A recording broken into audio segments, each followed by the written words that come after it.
বাংলাদেশের সন্দেহে বাংলাদেশে পাঠিয়ে দিয়েছিল বিএসএফ। দেশে ফিরলেন বাগদার দম্পতি। রায়গঞ্জ থানা পুলিশের উদ্যোগে ঘরে ফেরা। বিএসএফ বিজেপির ফ্ল্যাগ মিটিংয়ে সাফল্য।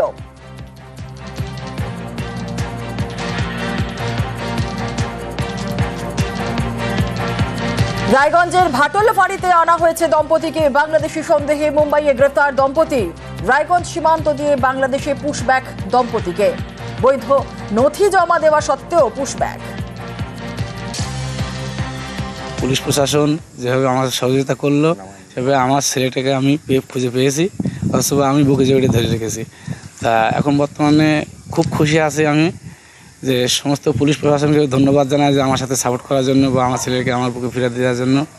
আমি ওদিকে মমতা ব্যানার্জিকে ধন্যবাদ জানাতে চাই। না, আর কোথাও পাঠাবো না। আমি কোটি টাকা জন কেটে খাবো গ্রামে, তবু আর কোথাও বাড়ি যাবো না। খুব ভালো লাগছে। খুব চিন্তায় ছিলেন? হ্যাঁ, খুব চিন্তায় ছিলাম। এখন কোথায় আছে? এখন আমাদের কাছে আছে। এরপরে কি আর বাইরে কাজ করতে পাঠাবেন? না, আর পাঠাবো না। কোথায় গিয়েছিল? কোথায়? বাংলাদেশ। কে নিয়ে গিয়েছিল? বিএসএফ। কিসের জন্য নিয়ে গিয়েছিল? সেই সমস্ত জানেন। আচ্ছা, তারপর তারা কি করলো? পুশিং করে দিল। পুশিং করে দিল? তোমাকে ওইখানে যখন কাজ করতে গিয়েছিল ওখানে বোম্বাই কাজ করতে, তারপর তখন কি হলো? ওখানে রাত্রে শুয়েছিলাম, 2টোর সময় নিয়ে যায়। হ্যাঁ, তো কি বললো পুলিশ? পুলিশ নিয়ে গিয়ে কিছু বলেনি। 4 দিন ওরকম ভাবে বসে রেখে দেয়, সব ডকুমেন্ট দিয়েছি, তাও কিছুতে কাজ করিনি। শুধু বাগদা নয়, দেশে ফিরেছেন মুর্শিদাবাদের শ্রমিকরাও। বাংলায় কথা বলায় ফেটে দেওয়া হয় বাংলাদেশি তকমার। তারপর মুম্বাই থেকে এনে জোর করে বাংলাদেশে পাঠিয়ে দেয় বিএসএফ। এ নিয়ে শোরগোল। চাপে পড়ে বিজেপির সঙ্গে ফ্ল্যাগ মিটিং করে মুর্শিদাবাদের 3 শ্রমিককে ফিরিয়ে এনেছে বিএসএফ। মাঝে কেটে গিয়েছে 3 দিন। সীমান্তের ওপারে আতঙ্কের 3 দিন।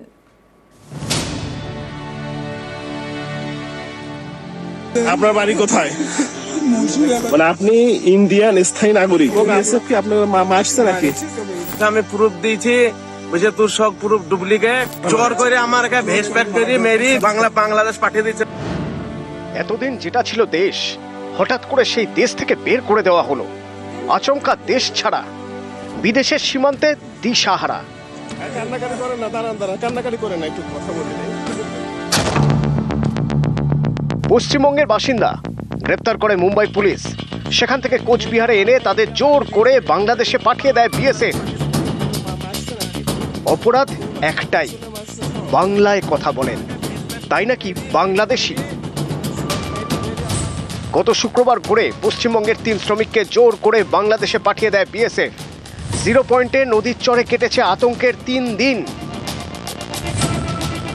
এ নিয়ে জোর শোরগোল শুরু হয়। চাপে পড়ে বিজেপির সঙ্গে ফ্ল্যাগ মিটিং করে বিএসএফ। রবিবার 3 পরিযায়ী শ্রমিককে ফিরিয়ে আনে এপার বাংলায়। মুর্শিদাবাদের হরিহর পাড়ার বাসিন্দা নাজিমউদ্দিন মণ্ডল, বেলডাঙ্গার বাসিন্দা মিনারুল শেখ এবং পূর্ব বর্ধমানের মন্তেশ্বরের বাসিন্দা মোস্তাফা কামাল। 3 জনেই রাজমিস্ত্রির কাজ করতে গিয়েছিলেন মুম্বাইয়ে।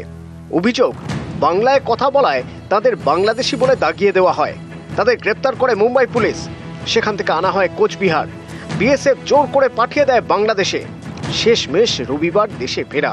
মাঝে কেটে গিয়েছে 3 দিন, আতঙ্কের 3 দিন। আমাদের খুব ভালো লাগছে আপনাদের এই সহযোগিতার জন্য। আমরা দেশের বাড়িতে ফিরতে পারছি, এর জন্য আমরা খুবই আভারী আপনাদের কাছে।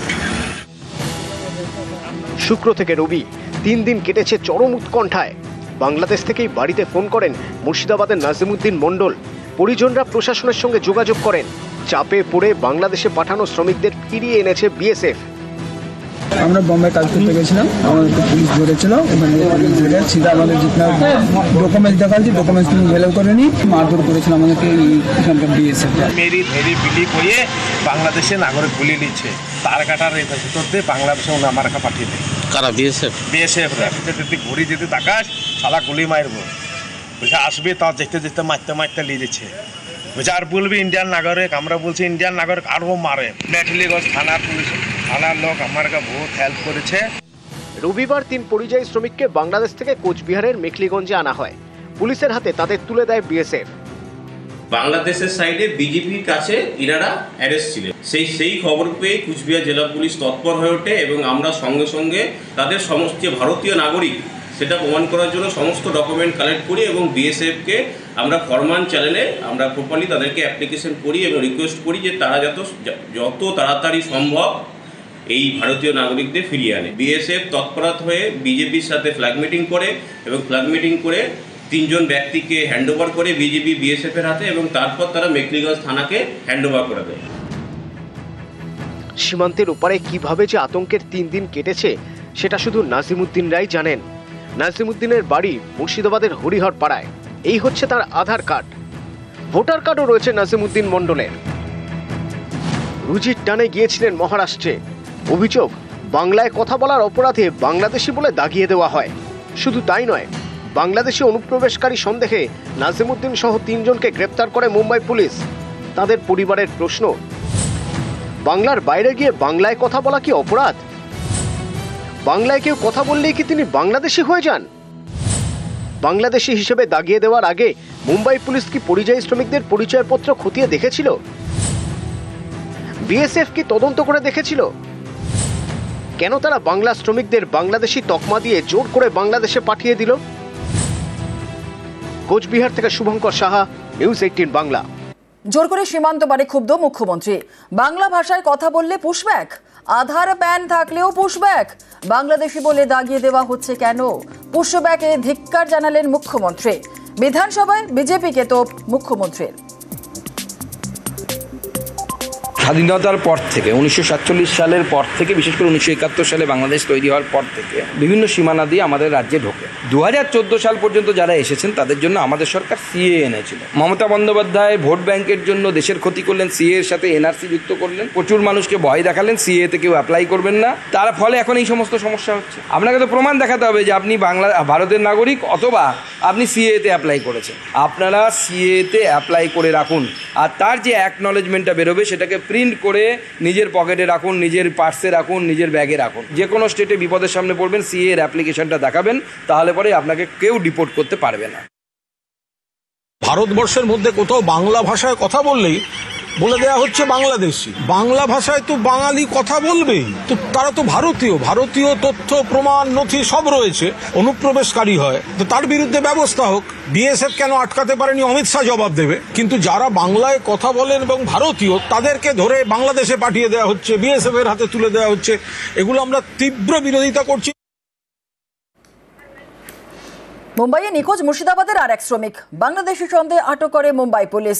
9 জুন বাজারে চা খাওয়ার সময় হয় আটক এবং তারপর থেকে 8 দিন খোঁজ নেই শামীমের। 2 মাস আগে মুম্বাইয়ে কাজে যান শামীম। হরিহর পাড়ার দৌলতপুর গ্রামের বাসিন্দা শামীম।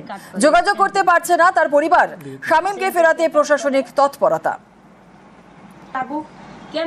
সোশ্যাল মিডিয়া মারফত একটা ছবি আমরা পাই, মানে বিধায়ক সাহেবকে সঙ্গে সঙ্গে জানানো হয় এবং তাদের যতগুলো লিগেল ডকুমেন্টস ছিল বৈধ সেগুলো আমরা পাঠাই। আমাদেরকে সমীরুল ইসলাম আশ্বস্ত করেন যে ওনাদেরকে পাওয়া গেছে, ওরা রায়গঞ্জে আছেন। আমরা যতদূর দেখতে পাচ্ছি বাংলা ভাষা বলাই পশ্চিমবঙ্গ মানুষের কাল হয়ে দাঁড়িয়েছে। বাংলা ভাষা বলা মানেই বাংলাদেশি ভেবে নিচ্ছে মুম্বাই পুলিশ। দেখা যাচ্ছে সবই বাংলা ভাষা বলা বলেই তারা কিন্তু বাংলাদেশি তাকমা লেগে যাচ্ছে। তাদেরকে আটক করেছিল এবং বাংলাদেশে পুশব্যাক করছিল। ছেলে বম্বে আজ 2 মাস হলো কাজে গেছে, 2 ভাই গেছিল। তারপরে ছেলে আমার ওই 15 নম্বরে যায়, 15 নম্বরে রোজই চা খাইতে যায় কাজ থেকে এসে। তারপরে গা হাত দিয়ে ছেলেকে নিয়ে ও চা বিস্কুট খেতে গেছে। তারপরে ওখান থেকে পুলিশে তুলে নিয়ে যায় বম্বে, নিয়ে যে ওদের থানায় রাখে সে পুলিশ চকিতে রেখে সেই পুলিশ চকিতে আমার ভাবিরাও যায়, সবাই যায় দেখতে। তারপরে 4 দিনকার দিন ছেলে নিখোঁজ, ফোনে যোগাযোগ হয়নি। এমএলএ বললো যে ছেলে পাওয়া যাবে, ঠিক আমরা ঠিক যোগাযোগ করছি। আমাদের শামীম খান যে ছেলেটা বোম্বাই থেকে তাকে বিএসএফ ধরে নিয়ে গিয়ে একটা বাংলাদেশের একটা জোনে রেখে দিয়েছিল। তবে এরকমভাবে বাংলাদেশের উপরে যেভাবে অন্যায় অত্যাচার হচ্ছে, এই যে যারা করছে তারা কিন্তু ভীষণভাবে অন্যায় করছে, এটা ঠিক করছে না। এটা আমরা কোনোভাবে লাইক করতে পারি না, এটা থেকে বিরত থাকাই উচিত।